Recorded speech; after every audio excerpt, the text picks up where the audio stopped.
Hey everybody, Don Georgievich here with Job Interview Tools. Today, I want to give you my 14 best tips for after you get the job because I know you're awesome and I know you're going to land your dream job. In fact, I bet you already did. So the next thing you're going to want to do is make a great first impression. So if you want to look like a star at your new job, tell me now by hitting the like button, and we will jump right in. So you have a new job. Congratulations. Now you want to make a great first impression. So let's get you into the right mindset so you look awesome. Step number one, find out what people are wearing. It used to be traditional to wear a suit on your first day, but that is old school thinking. You don't want to stand out like an oddball in a suit if everyone else is wearing jeans or business casual, now do you? Now, you should already have got an idea of what people are wearing from when you went on job interviews at this company, okay?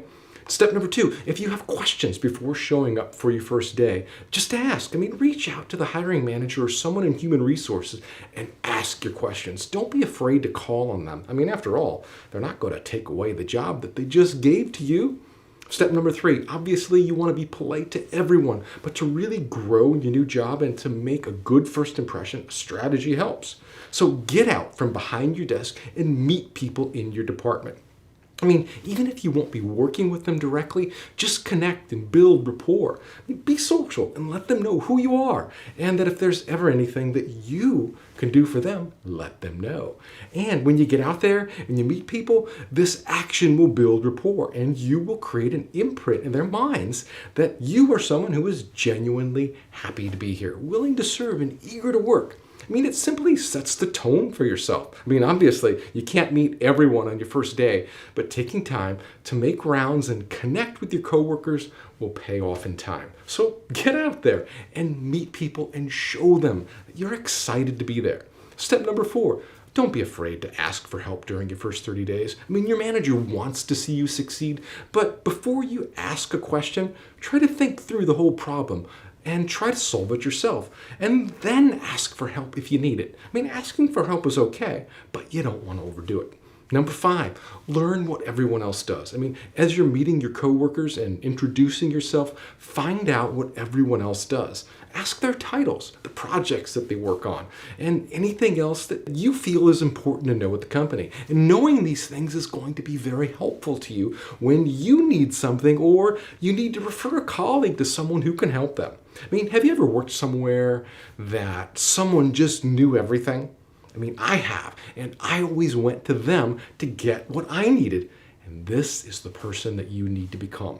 And this will elevate your status in the company. And when it comes time to promote someone, who do you think is going to get the promotion? The person in the know. And that would be you. Number six, don't stress out yourself.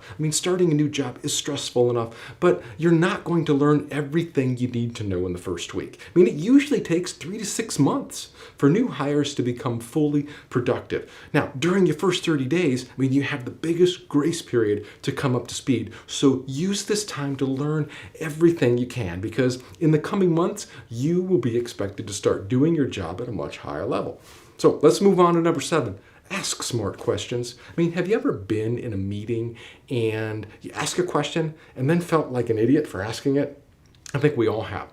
Asking those kinds of questions shows that you don't understand what's going on. And since you're new and you don't know what is going on, you want to ask questions that show curiosity and a desire for understanding. So when a coworker explains, let's say a process, you might say, why do we do it this way? And a question like that shows a desire to learn. Now, most people are going to say, why don't we do it this way? Which sends a completely different message and forces your coworker or your boss to defend their method. Do you see the difference on that? One is a smart question with an opportunity to learn, and the other is a negative question where the action must be defended. All right? Number eight, don't be afraid to ask your coworkers or your boss how you're doing. Get that feedback early on so that you can make adjustments and improvements to your performance. After all, you want to do your best work, right? And number 9, to make a great first impression, you need to perform your job to the best of your ability. I mean, you might think that it's obvious, but any hint of slacking or subpar performance is quickly noticed by your boss and your coworkers. So whatever job you're assigned to do it to the very best of your ability and ahead of schedule. I mean, negative impressions are formed very early and usually within the first 90 days. And since you're new, you don't want people to get a bad impression of you. And number 10, don't be a suck up or so nice that you come across as fake. I mean, I've worked many jobs where the new hire tried to fit in by being super nice. I mean, don't get me wrong. Being nice is good, but as with anything, there is a balance. I mean, I can assure you that your new team does not want to deal with someone who is overly nice to the point of overdone. Now, if you're a naturally super sweet person, try to contain yourself and let it out slowly and give your coworkers time to get to know you, the real you. And then you can be as sweet as you want because you are who you are and you're not going to change. And the last thing in the world I would want is for a super sweet and kind person to be any less than who they are. I mean, everything in life is balance. If you're generally curt, then loosen up a little bit until your team gets to know you, and then let the real you shine through. I mean, using this strategy will allow you to make a healthy first impression and build a strong relationship with your new team. Number 11, timing. Don't arrive too early for work. Maybe 10 to 15 minutes is ideal, and don't leave too early or right on time because that shows you're a clock watcher. And then take a short lunch if you can, but in all likelihood your coworkers are going to want to take you out to lunch on your first day. But I've always packed my own lunch and ate in the cafeteria just to save time and money. Number 12, don't be a diva. No matter what your status, don't start demanding things from your coworkers. I mean, it's okay to be firm, but for people who start a job and act like demanding divas, all they're really doing is lacking confidence inside and trying to cover up their insecurities by ordering everyone around. I mean, a lot of new hires don't realize that they just need to be honest and upfront from day one so their coworkers don't get the wrong impression. I'm not suggesting to be someone you're not, but be vulnerable and let people see the real you. I mean, all too often, new hires hide who they are and then false impressions form. Be you. Be genuine, be there to help, and do it enthusiastically. And when you first start a job, no one knows you. I mean, you're either going to form good impressions or bad ones, or even worse, none at all. At least with a bad impression, there are some people that will be drawn to you.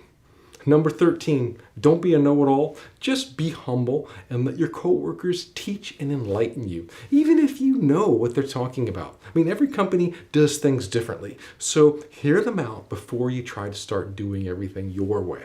And lastly, number 14, lay off social media and avoid using company-provided equipment and internet services for personal use. Even if they tell you it's okay, don't do it for at least 6 months after you start your new job. So there you have it, my friend, my 14 best tips on making a great first impression on your new job. Now, if you want to go further, if these 14 steps just weren't enough for you and you want someone to come in and help you and advise you to grow in your new job, reach out to me.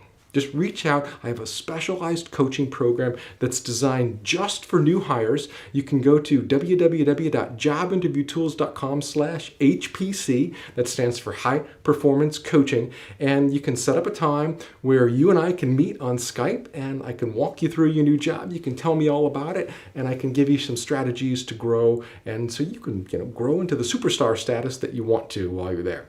All right, that's all I have for you today. Good luck on your new job. And I'll see you in the next video. Bye now.